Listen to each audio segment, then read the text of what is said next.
Hello and welcome to Dose with Grace. Hope you're doing well and taking very good care of yourself. Today, I have come back with great energy and very happy to share with you something very special. But before that, just like our ritual, let's start this video with the chanting of these blissful and very powerful Mahamantras. Om Namah Shivaya. Om Namah Shivaya. Om Namah Shivaya. Om Namo Bhagwate Vasudevaya. Om Namo Bhagwate Vasudevaya. Om Namo Bhagwate Vasudevaya.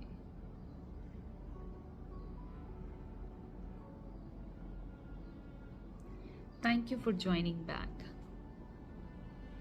As I told you, I have something really very special to share with you.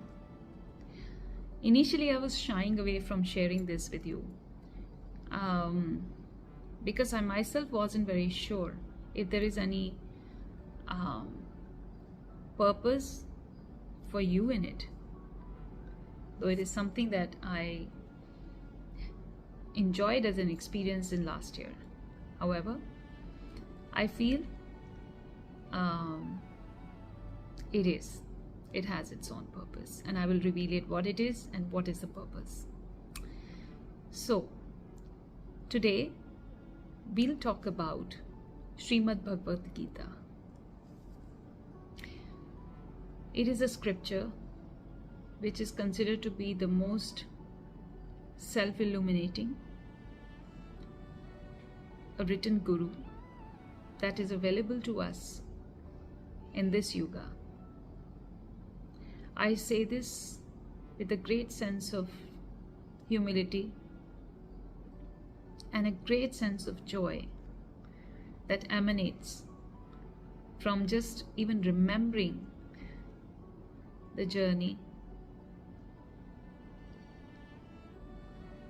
of my life with Bhagavad Gita, which began probably in my very, very childhood years, where, do you know, like most of the Indian children will relate to this, that when we were young, we used to get those wall calendars with pictures of gods in it, and similarly we used to get those kind of posters which would again have some god in it and some very nice learnings and teachings. And I think for most children, they would have experienced, especially North Indians, there is always that chart which has Sri Krishna made on the top of it, and under it some shlokas of Bhagavad Gita written in Hindi, for example, and those children will just read it because it's put on the wall, and because one of the subjects we had was Hindi, so we were very well versed with Hindi. We could read it and it would be just there in our house, and you can read it over and over and over from, say, as early as you started learning how to read Hindi up to your grade 12. It started making sense more and more every time we read it, and yet it felt so fresh every time we read it on every situation. If there was a test that we were scared to take, and we read that, and it just gives you strength. If you are feeling very bad about something and we read it, it just gives you happiness and you are back to who you are. So in many ways it was just like a friend, a guide for us.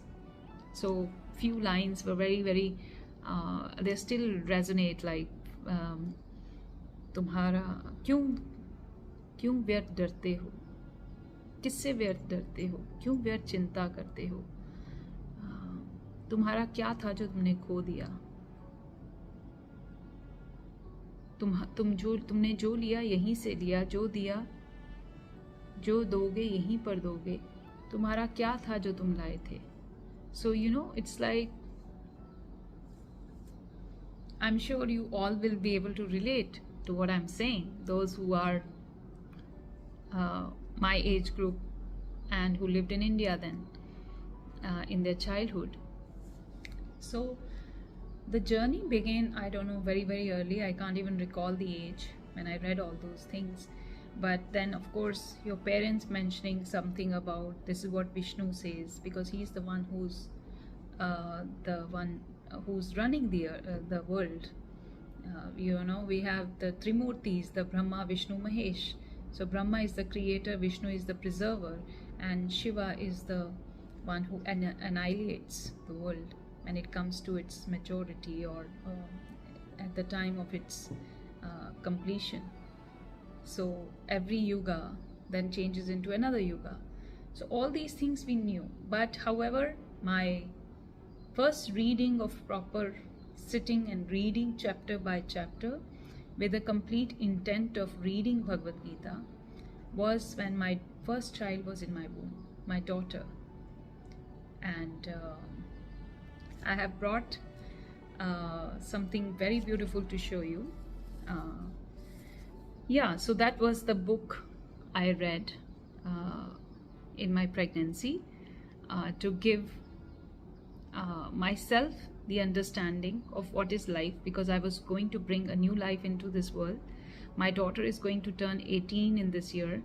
So it has been 18 years before that I actually read with a conscious intent of reading and learning Bhagavad Gita by myself, completely by myself, like sitting and just reading it as a script, as a book. At that time, that was my understanding, that I'm reading a book of the highest knowledge. However, I didn't know that this journey will continue forever, because very recently one of my friends asked if she could get a copy, where would she be able to get a copy of Bhagavad Gita in English translation, and I happened to have one, and I gifted it to her, but then she had a doubt. So when she asked me that doubt and I wanted to answer her, I thought I would first like to read that chapter, and that was a doubt from the chapter 1.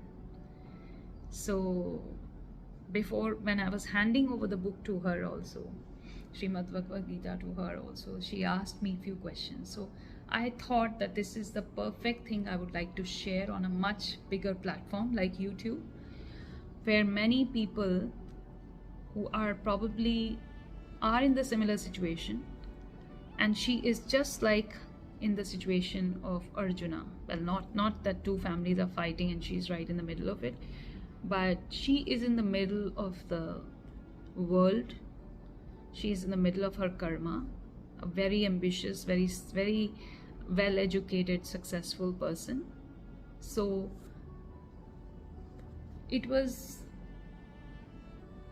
I'm grateful to her that because of her I was initiated again into reading Bhagavad Gita, and chapter by chapter. And this is my 10th time, and I felt that I owe it to my existence to share this with you all, my love, my joy, my divine grace that I've received. Not just me, but my children, my family, all the people that I know in my life, the way I interact with them is a resultant of the application of the learnings of Bhagavad Gita in my life. So I'm grateful, I'm humbled, and I'm immensely full of grace from the learnings and teachings of Bhagavad Gita. And I would like to share with you few more anecdotes in this video, and hopefully I'm able to create a series from here on. So the first thing, that last year, I finished my 9th reading of Bhagavad Gita as a cohort in 2020. In the 2023 uh, 22 basically, 22, 23. And then I just felt that I don't want to read it again, but I want to apply it, apply the principles. Of course, even before I was trying to apply, but this was like very consciously, like how I'm saying, you read it, you hear it, but then you sit down to finish as a conscious sadhana.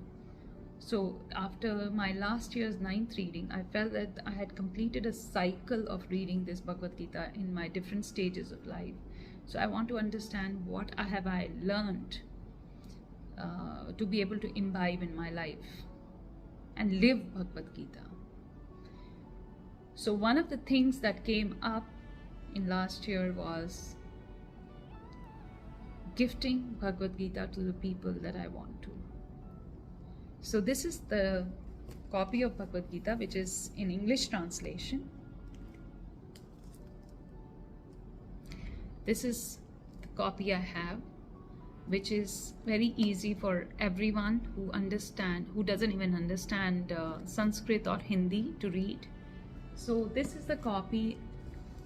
I was so blessed to first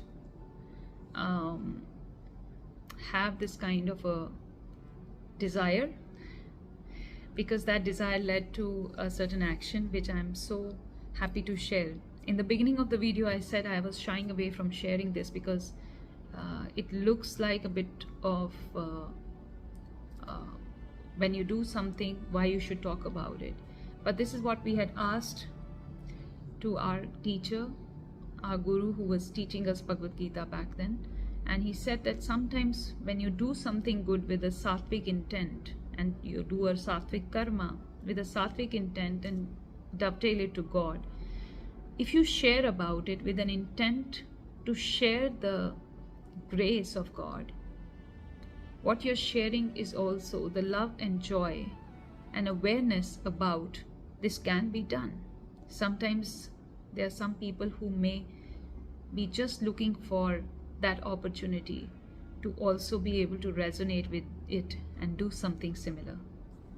So just with that intent I'm sharing this, that when I was great, I have great gratitude to be able to do this, that I could share this book with the very wonderful and very loving and very nurturing teachers of my children in international school. To my surprise, they all were so happy to receive it, because it's actually, if you really look at even the cover page, it's a teacher talking to a student, you know. So they just, even though it's a very different language, very different culture, it's our part of our, you know, scriptures, but they instantly felt a liking to it. That was to my surprise. And none of my children's teachers are Indians. None of them speak understand any of the Indian languages. Their culture is, I don't know what their religion is, but they definitely are from totally all over the world. And most likely they have their own strong religious base. Yet, I don't know why, I was very deeply motivated, or I would rather say inspired, to give this as a gift to all the teachers of my daughter and my son, and they're different grades. So it's like one is primary and one is secondary. So it just went to almost half of the school teachers. And I felt, if the teachers will read it, the way I have benefited so much from it, if a teacher will read it, it's just my children, they are teaching only for a year, but they've been teaching for years. So how many teachers, how many students they will be able to benefit through their understanding and learning if they read it. So this happened in the beginning of the year last year. And when I met them again in the next PTM, again to my surprise, all of those teachers had read it, and they said, you know what? This is what my grandmother used to tell us. a lot of this. So, you know, that's what I'm saying. Bhagavad Gita is transcendental. It crosses every boundary of age, geographies, mindsets, religions, races, castes, genders, everything. I have no words to express the word. But imagine a French teacher telling me that I just loved it. And I'm going to keep reading it. It's not easy to understand, and I'm going to keep reading it. So when they said that, I said, this is my 18th year of reading it and my 10th time reading it. So I have been, though I've given pauses in between to probably reflect on the learnings and apply them in my life, but it's a never-ending learning. So please don't think that you are not able to understand it. It is so transcendental. It is so divine that it does need time for us to connect with it. But it doesn't mean that you get every time something out of it that you can straight away put into your life and benefit from. So the next copy of Bhagavad Gita I have is this one. This is a copy very special to me. It is Shrimad Bhagwat Geeta Yatharth Roop. This copy is given to me. It's in Hindi. So this copy is given to me by my teacher who was teaching us Bhagavad Gita in cohort sessions. I'm very grateful to him, and there were many blessings that came my way through him. And one of the blessings that he gave me is this beautiful parrot. This parrot is very special because this is from the dress of Sri Radharani when he visited the main Radha Raman temple in Vrindavan. So he got, because he's part of the trust and a very senior member of the trust, he had an access to, on that day, the Shringar of Sri Krishna and Radhaji. There were certain elements of it, they were gifted to the bhakts, the devotees, and he received few of them and he distributed among few of his students, and I was very, very grateful to receive it from him, which I've used it as the bookmark for the Bhagavad Gita that he has gifted me. And as I told you in my story that very recently a friend became a very beautiful reason to once again dive deep into the learnings and reading of Bhagavad Gita, and this is the copy I'm reading now. This copy is called Shrimad Bhagwat Geeta Mahatma Sahit. This is from Gita Press, Gorakhpur. So this is the Bhagavad Gita. This is also in Hindi. So this Bhagavad Gita is gifted to me by my dear mother-in-law.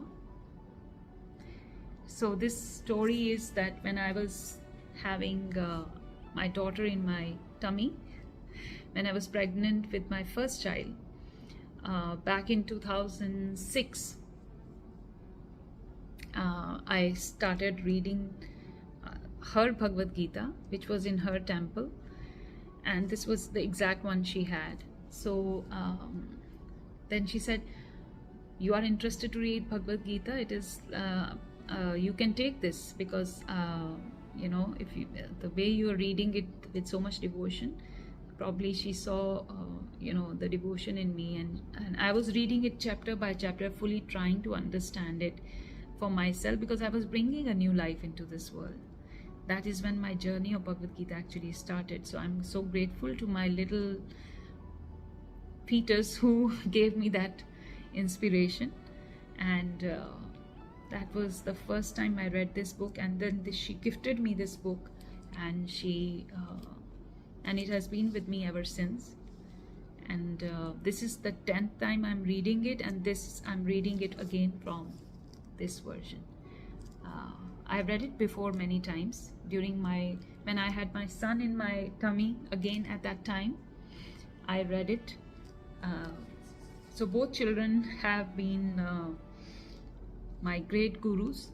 They have initiated me again and again back to the learning of Bhagavad Gita, and I have tremendously benefited from it. And yes, now I have these 3 different copies. I really love gifting Bhagavad Gita to those who would like to, who I feel I should give to, and those who ask for it. So from the last year books that I have given, this is the last one remaining. So I gifted to all the teachers. So this is the last one I'm remaining, and the second last one is the one that was gifted to that friend who also, I'm so grateful to her that because of her, I'm once again starting this incredibly beautiful, blissful and divine journey of reading Shrimad Bhagwat Geeta. Who should read Bhagwat Gita? At what age we should start reading it? This was one of the questions that she asked. And I thought, well, I did share with her whatever in my best understanding I could. But I also thought in this video I would like to share it for the larger audience. Whoever can reach this video, please. My answer to that question is twofold. One, if I really read Bhagavad Gita, who was the one who was told Bhagavad Gita? It was Arjuna. Shri Krishna, whether it is situational or whether it was desired by God himself, it was Arjuna who received Bhagavad Gita. Was Arjuna a person who was free and has nothing to do? As most people say, read it when you have time, when you really have time to devote to such things. When I've heard it in my childhood. Right now, study. This is your time to study, not get into these things. There is a time for these things. Trust me. In our Sanatan Dharma, and Sanatan Dharma is something that doesn't imply only to Hindus. Sanatan means eternal and Dharma means duty. As soon as you're born in this world, you are applicable to Sanatan Dharma. It applies to you whether you realize it or not. So according to Sanatan Dharma, there are 4 pillars, and according to timings, according to the timelines of your life. The first is Dharma, then is Artha, then is Kama, and then is Moksha. So Dharma is the first stage of our life. For the first 25 years of our life, according to Sanatan Dharma, must be devoted to learnings, getting knowledge, clarifying our mind, attaining skills, and the next part of our life should be devoted to Artha, which is to earn, to use our learning, our skills and our abilities to make living, not just for ourselves, because that is also the time for entering into Grihasthashram, to make a family, to start a family and to grow a family. So in fact, that stage is the stage that sustains all these other stages, which is the Dharma, the 3rd stage and the 4th stage. Especially the 1st and the 4th stage is sustained by the 2nd and the 3rd stage. The 3rd stage is called the Kama, the stage at which we are desirous of the luxuries and happiness of different, the different sukh of life, the different benefits of life. So that is the stage because you have earned. Now you want to, obviously the desires grow. The thing with desires is it's never fulfilled. One is fulfilled, the second starts. And that is the cycle, vicious cycle of desires, and that is the cycle of Maya. And of course, the fourth stage is the moksha, when we realize that all of this is futile and we need to return back to the higher learnings of understanding self. But that is not possible if we haven't had the seed of it in our first stage, which is the dharma. And imagine living a life without dharma and reaching the fourth stage. We are never going to ever think even of moksha. Therefore, who should read Bhagavad Gita? Everybody should read Bhagavad Gita.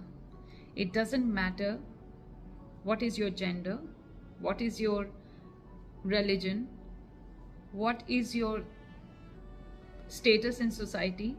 None of that depends on it, because the person who asked Krishna to give him these teachings is probably the most celebrated man in his own field, is a prince, soon going to be a king, or own a land piece of his own and rule it, who is exceptionally talented, who has all the power, all the knowledge, whose friend is God, who's God by his side,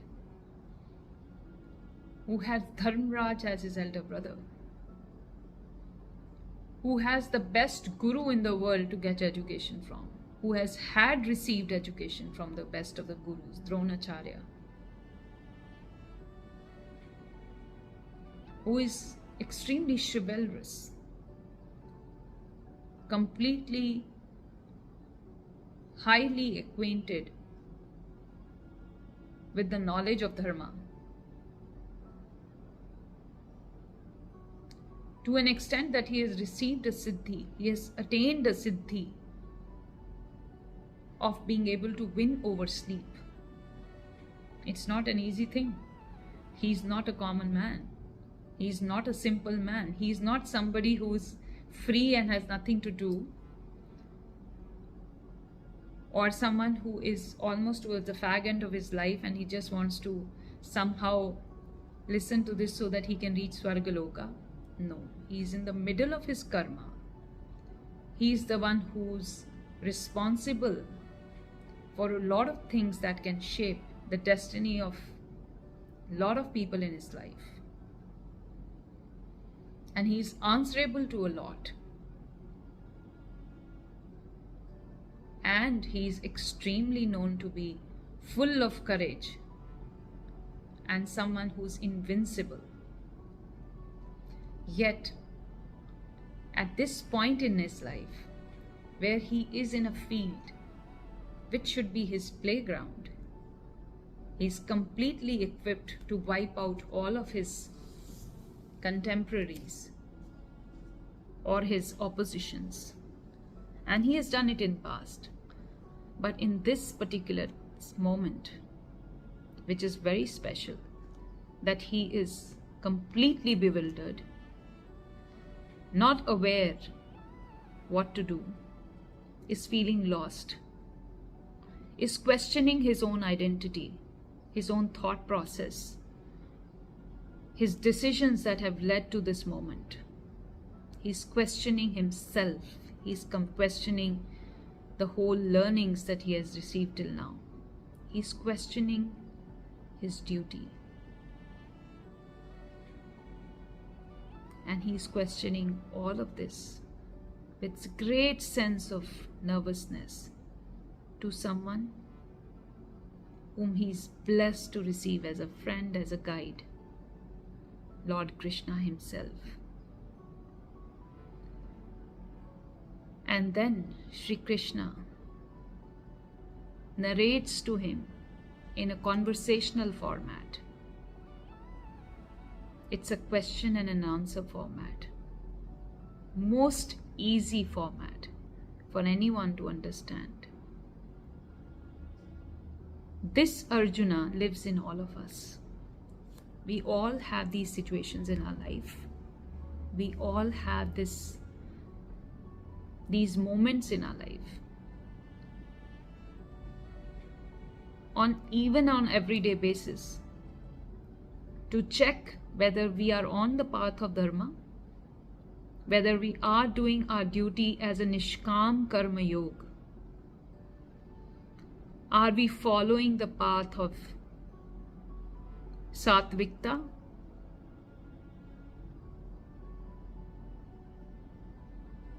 Are we able to illuminate ourselves to the right direction, to the right act, to the right thought process, to the right desires, and wake up to a life that is exploring our full potential, not just for us, but for the entire existence that is connected to us.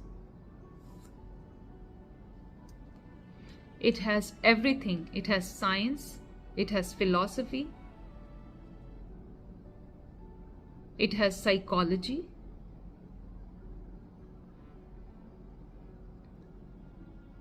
it has practical tools, it has step-by-step guidance,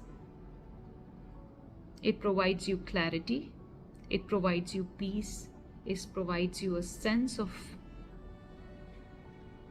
discretion, which is extremely important in this world where it is completely an influence of hypothetical perspectives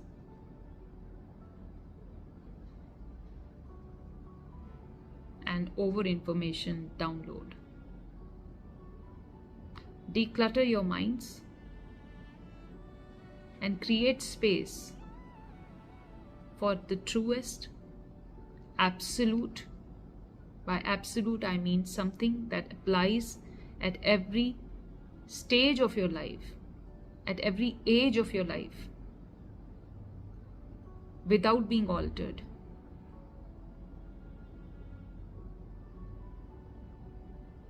So, absolute, highest knowledge. It's a living guru in our life. Read Bhagavad Gita, go through it chapter by chapter, and then you will see the power, the grace, the clarity, the confidence it brings in your life. Who should read it? I said everybody should read it. But if I have to still say who's my favorite, I think anyone who can understand and read can read it. But if I have to pick a category, that would be someone like my age, a householder, a professional, a parent, a mother, a daughter, an employee, a businessman, a financial expert, a banker,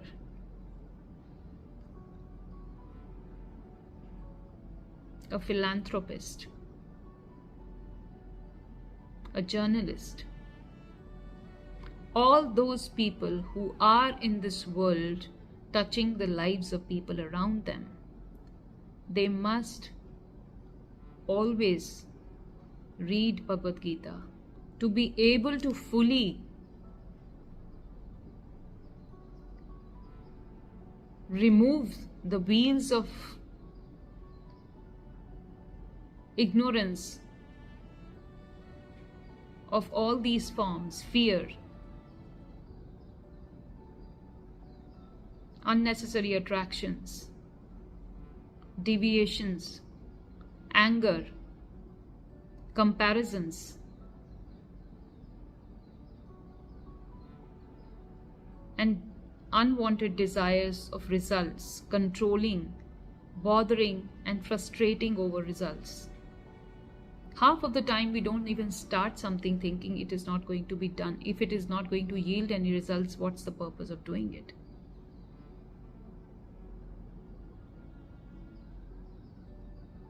I'm a housewife. Even though I am a graduate, in fact double graduate in MBA, I have won many awards, but I didn't want to continue as a professional. I did start my job for a couple of years, but then I gave up when I wanted to be a mother. Now, do you think in today's world, with just one salary, it is easy? Of course, it would have been more sensible, practically, to be working and having better finances. Then why only two people? Why only just me and my husbands? You can add more members and keep getting more money. Somewhere you have to put an end. So I decided I want to be a full-time mother and give my time to devotion and the best of my in everything at home. Do I expect results? Yes, I'll succumb to death if I think, even after all these years of being a householder, what if my children don't make it huge in life? What if they are not the best of the character? What if they don't do this? What they become is not in my hand. That is exactly what Bhagavad Gita says. When you start a project, you must do it with all your energy, with all your understanding, knowledge, and devotion, and complete focus. And that is what I'm doing. What happens as a result is not in my hands. So why do I worry about it? I am not worried for my children. I am not worried for my family. And slowly this understanding is being developed with everybody in the family. Imagine if all of us start doing our duty in this world, knowing that it is our dharma, and not for just appreciation, applauds and rewards and recognitions, but we do our duty. As a result, what is meant to us as a reward will come our way anyway. It will not be denied to us. I am having wonderful children. My children are sovereign. My family is happy and fulfilled. We are living a wonderful life. This is the reward and result. But is it something just because I desired it so? No. They have their own inputs to it. They are equal contributors to it. And definitely, apart from all of us contributing to it, there is someone who is also blessing us with their continuous blessings. So everything is a blessing. If something goes wrong, it's a blessing for us to correct our ways. If everything goes great, it's a blessing to know for us that we are on the right path. It's a simple way for me to illustrate how the teachings of Bhagavad Gita can be easily applied into our life. And this is just one of the teachings. There are many.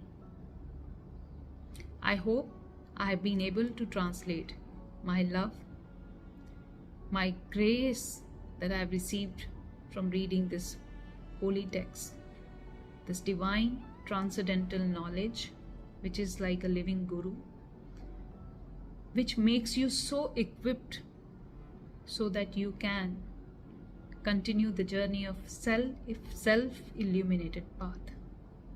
Live a life of self-actualization. Be a wonderful human, or at least try to be every day. But just by trying to do so, just by doing so, just by being so, you are a source of great existence into this world. Through you emanates love, through you emanates joy, through you emanates confidence, through you emanates clarity, through you emanates great guidance, through you emanates the right conduct, the right desires, the right thoughts, the right actions, and they benefit not only just you, but your immediate family, your extended family, your network of friends, the people that you touch in your lives, who come across in your life, even if it is one conversation, but that conversation can really help them. So I hope you are ready to begin your journey towards your own highest potential through illuminating yourself with this wonderful guidance. There are 3 different versions. This is the version you can get only from India. This is the version you can get from, I think, the ISKCON Society or from India. And this version probably is available all over the world from the ISKCON societies. So thank you for listening to me. I think this video became a little lengthy, but I think it's all worth it. So I'll conclude it here by chanting again these 2 Maha Mantras. Thank you so much for listening, and hope we continue this journey in the next videos too. Om Namah Shivaya. Om Namo Bhagavate Vasudevaya.